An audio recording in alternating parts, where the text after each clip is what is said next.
Hello everyone. तो सभी लोगों को एक खुशखबरी देने आया हूं मैं। आज से अपन शुरू कर रहे हैं गोविंद पारिक बुक के जो आगे के 80 पेजेस है, जो कि बहुत इंपॉर्टेंट है किसी भी एग्जाम को क्रैक करने के लिए आयुर्वेदा में। चाहे वो एआईपीजीटी हो, चाहे वो सीआरएबी हो, चाहे वो किसी भी एएमओ का एग्जाम हो, कोई भी एग्जाम हो, ये गोविंद पारिक के जो आगे के 80 पेज है बहुत ही इंपॉर्टेंट होते हैं। तो इस पूरी सीरीज के अंदर लेक्चर्स की ये सभी के लिए फ्री रखी गई है। अब इस सीरीज के अंदर अपन क्या क्या चीजें देखेंगे, देखो कई बार क्या होता है कि उस पूरी गोविंद पारिक बुक के अंदर बहुत सारी एरर भी होती है, तो इन सारी एरर को अपन क्लियर करते चलेंगे और लेक्चर जो होंगे वो अपलोड होते रहेंगे। तो इसी तरह से हम हमारे साथ बने रहें। चलिए शुरू करते हैं। सबसे पहली बात करते हैं, पहला पेज गोविंद पारिक का क्या बोलता है। तो गोविंद पारिक का पहला पेज बताता है जितने भी त्रि वाले, तीन समूह वाले जितने भी चीजें हैं वो सारी बातें बताता है। सबसे पहले बात करें त्रिसूत्र या फिर त्रिस्कंद। ये दोनों चीजें एक ही होती है, चाहे त्रिसूत्र बोल दो चाहे त्रिस्कंद बोल दो। हेतु, लिंग और औषध। तो हेतु, लिंग और औषध ये तीनों चीजें क्या कहलाती है, त्रिसूत्र या फिर त्रिस्कंद। अब त्रिस्कंद तो मान लो हेतु, लिंग, औषध हो गया, तो स्कंद त्रय क्या होता है। तो स्कंद त्रय होता है हेतु, दोष, द्रव्य। कैसे याद रहेगा, पीछे भी यह है और इसके पीछे भी यह। तो इससे याद रखना है कि जब स्कंद त्रय बोले तो ये जो आंसर बन जाएगा हेतु, दोष, द्रव्य।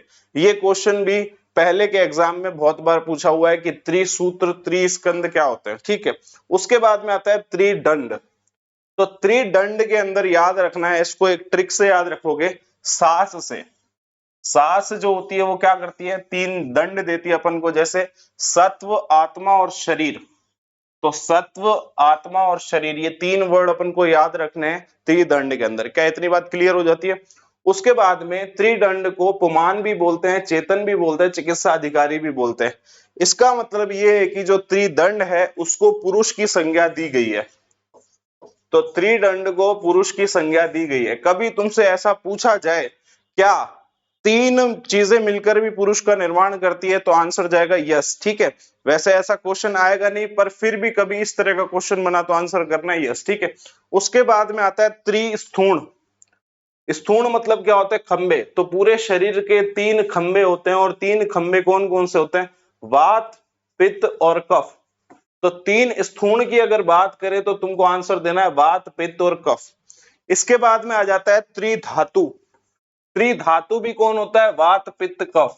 तो त्रिधातु बोले या फिर त्रिस्थूण बोले, दोनों बात एक ही हो जाती है, वात, पित्त, कफ। क्या वो चौथी धातु भी किसी ने बताई है, हाँ, सुश्रुत ने चौथी धातु किसको बोला है, रक्त को बोला है। सुश्रुत ने माना है चौथी धातु किसको, रक्त को। तो ये बात अपन को यहां तक क्लियर होती है। तो त्रिसूत्र देखा अपन ने, त्रि स्कंद भी, और त्रिस्कंद के बाद देखा स्कंद त्रय, फिर देखा त्रिदंड, फिर त्रिस्थूण और त्रिधातु। इसके बाद में आता है त्रिगुण। त्रिगुण, तीन गुण कौन कौन से होते हैं, इनको मानसिक गुण के अंदर भी ले सकते हैं, सत्व, रज और तम। जिसमें से रज और तम जो होते हैं वो मानसिक दोष भी होते हैं। तो ये दोनों चीजें एक साथ याद रखने हैं। त्रिगुण किसको बोलते हैं, सत्व, रज, तम को। और अगर मानसिक गुण आ जाए, मानसिक दोष आ जाए, तो अपन को क्या करना है, रज और तम। क्या इतनी बात क्लियर हो जाती है। इसके बाद में आता है त्रय उपस्तंभ की बात। पहले अपन ने स्तंभ पढ़े हुए हैं, स्तंभ मतलब तुम्हारे शरीर के मेन पिलर। मेन पिलर होंगे वात, पित्त, कफ, और उनको भी सहारा देने वाले उनके उपस्तंभ कौन होंगे, उनके उपस्तंभ होंगे आहार, निद्रा, ब्रह्मचर्य। ये तीनों चीजें अगर अच्छी हुई, आहार भी, निद्रा भी और ब्रह्मचर्य भी, तो तुम्हारा जो होगा त्रि उपस्तंभ वो स्ट्रॉन्ग रहेंगे। पर ये बताने वाला है चरक। अगर अब्रह्मचर्य वर्ड आ जाए, देखो आहार स्वप्न, आहार शयन, आहार निद्रा, ये दोनों बात एक ही हो जाती है। बट यहाँ पर ब्रह्मचर्य बोले तो वो चरक, और आ जाए तो अष्टांग हृदय। तो अ से अ मिलाओगे तो आंसर मिल जाएगा तुमको। ठीक है, तो इतनी बातें अपन को याद रखनी है। इसके बाद में त्रिवली क्या बात आती है, त्रिविध ज्ञान। अब त्रिविध ज्ञान क्या होते हैं, प्रत्यक्ष, अनुमान और आप्तोपदेश। तो प्रत्यक्ष, अनुमान और आप्तोपदेश को क्या बोलते हैं, त्रिज्ञान।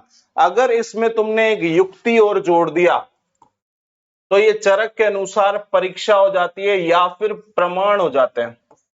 अगर इसमें तुम युक्ति और जोड़ दोगे किसके अंदर? प्रत्यक्ष, अनुमान और आप्तोपदेश। इसके अंदर अगर युक्ति जोड़ दोगे तो ये परीक्षा या फिर प्रमाण हो जाएगी। क्या इतनी बात क्लियर हो जाती है? इसके बाद में नेक्स्ट बात करते हैं त्रिविध बोध संग्रह। त्रिविध बोध संग्रह को याद करने के लिए तुमको एक ट्रिक याद करनी पड़ेगी, पास। पास मतलब क्या करना है? प से प्रकृति, ए से है अधिष्ठान और एस से है समुत्थान। तो इसको याद रखना है कि त्रिविध बोध संग्रह में हमेशा अपन पास हुए हैं। तो त्रिविध बोध संग्रह में हम हमेशा क्या हुए? पास हुए हैं। तो पी से है प्रकृति, ए से अधिष्ठान और एस से समुत्थान।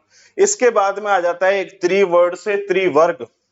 त्रिवर्ग में क्या क्या चीजें आती है? धर्म, अर्थ और काम।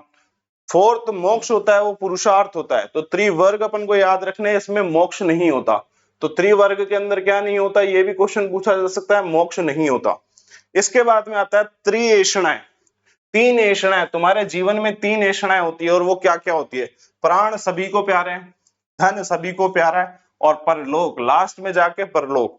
तो स्टार्टिंग में अपन को क्या प्राण है? सबसे मेन जो ऐषणा है कि अपन जिंदा रहे। दूसरी अपनी ऐषणा होती है अपन को सबको क्या कमाना है? पैसा। तो धन चाहिए किसके लिए? अपन को अच्छे जीवन के लिए धन चाहिए होगा, तो धन की ऐषणा होती है। और उसके बाद में परलोक। परलोक बोलने वाला आचार्य है चरक और भेल बोलता है धर्म को। तो यहां पर तुमसे क्वेश्चन पूछा जा सकता है, भेल के अनुसार कौन सी ऐषणा होती है? धर्म ऐषणा होती है। और चरक के अनुसार कौन सी होती है? परलोक ऐषणा। इसके बाद में तीन तीन की सारी बातें हो चुकी है। अब आता है अनुबंध चतुष्टय। अनुबंध चतुष्टय को याद रखना है आपसा से। किससे याद रखना है? आपसा। आपसा मिला ना कोई, अनुबंध चतुष्टय। तो आपसा से याद रखोगे अभिधेय, प्रयोजन, संबंध और अधिकारी। तो इसको किससे याद रखोगे? आपसा। अभिधेय, प्रयोजन, संबंध और अधिकारी। इसके बाद में आता है चिकित्सा अधिकारी। सुश्रुत के अनुसार अगर चिकित्सा अधिकारी पूछ ले तो उसको षड धातुज पुरुष को बोलते हैं। षड धातुज पुरुष क्या होते हैं? पंच महाभूत और एक आत्मा। और सुश्रुत के अनुसार अगर चिकित्सा अधिकारी या फिर तुमसे बोले पुरुष, क्या त्रिधातु वाले भी होते हैं? सत्व, आत्मा, शरीर, बिल्कुल होता है। ठीक है, तो ये बात भी अपन को याद रखनी है। क्या इतनी बात क्लियर हो जाती है? इतनी बात अगर क्लियर हो जाती है, उसके बाद में आ जाता है तुम्हारा धूमपान का वर्णन।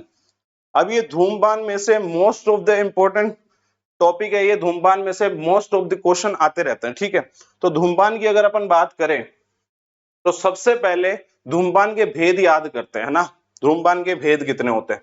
तो धूमपान की अगर मैं भेद की बात करूं तो चरक जो धूमपान के भेद बताता है, किसके भेद अपन याद कर रहे हैं? धूमपान के। तो धूमपान के भेद चरक के अनुसार तो होते हैं 3। क्लियर है इतनी बातें? उसके बाद में अगर तुमसे सुश्रुत के अनुसार पूछ लिया तो सुश्रुत के अनुसार आंसर जाएगा 5। अगर शारंगधर के अनुसार पूछ लिया तो शारंगधर के अनुसार जाएगा 6। बट याद रखना वाग्भट के अनुसार श्लोक में आंसर जाएगा, श्लोक में लिखे हुए 3 बट वैसे अपन याद करते हैं इसके 6। तो देखो अगर जैसा क्वेश्चन है वैसे ही आंसर करना है। ठीक है, तो चरक के अनुसार 3 होते हैं, सुश्रुत के अनुसार 5 होते हैं और शारंगधर के अनुसार 6 होते हैं। और वाग्भट कितने बोल देता है? 3 बोल देता है श्लोक में, वैसे बताएगा कितने? 6 नाम बताएगा। इतनी बात क्लियर हो जाती है कि बस ये जो टेबल बनी हुई है ये किसकी टेबल है? ये जो टेबल है ये धूमपान के नेत्र की टेबल है, धूम नेत्र की। तो धूम नेत्र की प्रमाण बोला गया है, धूम नेत्र का प्रमाण कितना कितना होता है। धूम नेत्र का प्रमाण देखते हैं। देखो धूम नेत्र किसने क्या क्या बताया?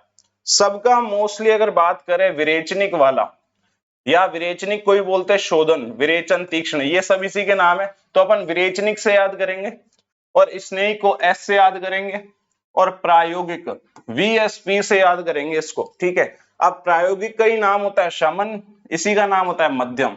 स्नेहिक का नाम होता है भृंगण और इसी का नाम होता है स्नेहन और इसी का नाम होता है मृदु। और विरेचनी का नाम है शोधन, विरेचन और तीक्ष्ण। तो ये वीएसपी से अपन को याद रखना है। अगर तुम गौर से देखो कि विरेचनिक वाले सभी के 24 24 24 24 है। अगर मैं बात करूं किसी भी आचार्य के तुमसे पूछ रहा है कि विरेचनिक धूम नेत्र की लंबाई कितनी है तो आंसर क्या आ जाएगा? 24 अंगुल। और अगर तुमसे पूछे स्नेहिक या फिर भृंगण या फिर स्नेहन या फिर मृदु, इन धूम नेत्रों की लंबाई कितनी है तो आंसर जाएगा 32। सबके आंसर क्या जाएंगे? 32। हमेशा जो चेंज होती है वो प्रैक्टिकल चीजें चेंज होती है, मतलब प्रायोगिक चेंज होती है। तो प्रायोगिक वाला चेंज होगा, चरक में आंसर जाएगा 36, सुश्रुत में आंसर जाएगा 48। सबसे ज्यादा कौन बताता है? सुश्रुत बताता है। उसके बाद में अष्टांग हृदय, अष्टांग संग्रह या फिर शारंगधर, सब लोग कितने बोलते हैं? 40। तो देखो प्रायोगिक वाला ही चेंज होगा, बाकी सब वीएस वाले दोनों सेम होंगे। वीएस वाला विरेचनिक वाला 24, स्नेहिक वाला कितना होगा? 32।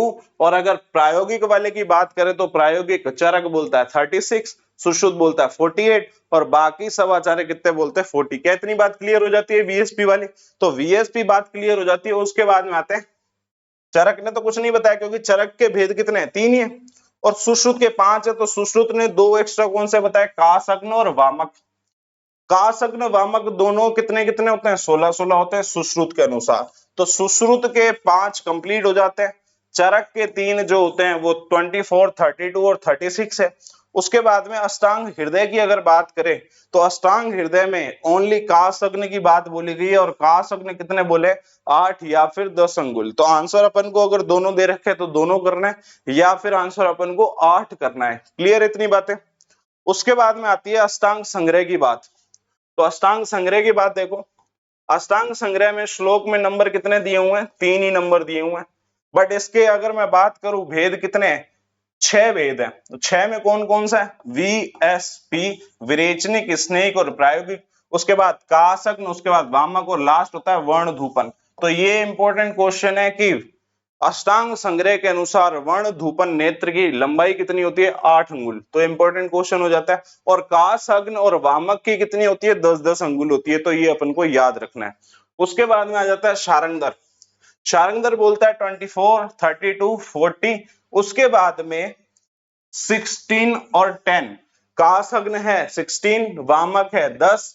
और बात करें वर्ण धूपन भी बताता है क्या? हाँ, वर्ण धूपन की जो लंबाई शारंगधर ने बताई है वो 10 अंगुल बताई है।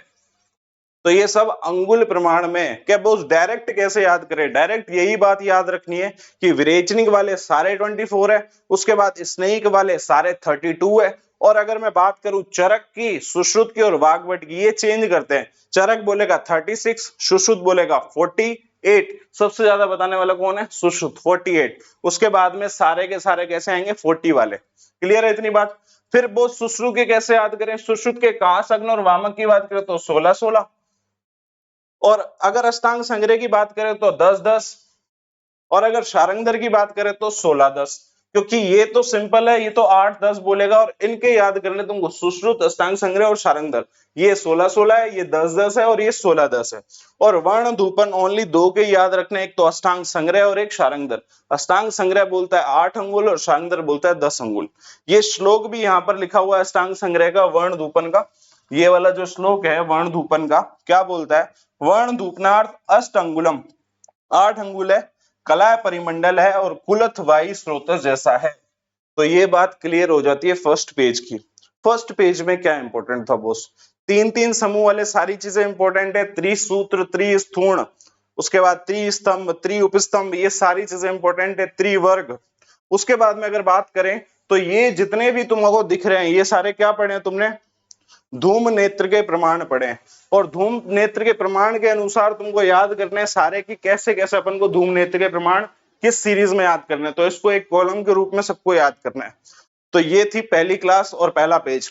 बाकी अपन सेकंड पेज पढ़ेंगे इस दूसरे लेक्चर में अपन पढ़ेंगे सेकंड पेज को। तो आज की क्लास यहीं समाप्त करते हैं, बाकी मिलते हैं दूसरी वीडियो के साथ। जय हिंद, जय आयुर्वेद।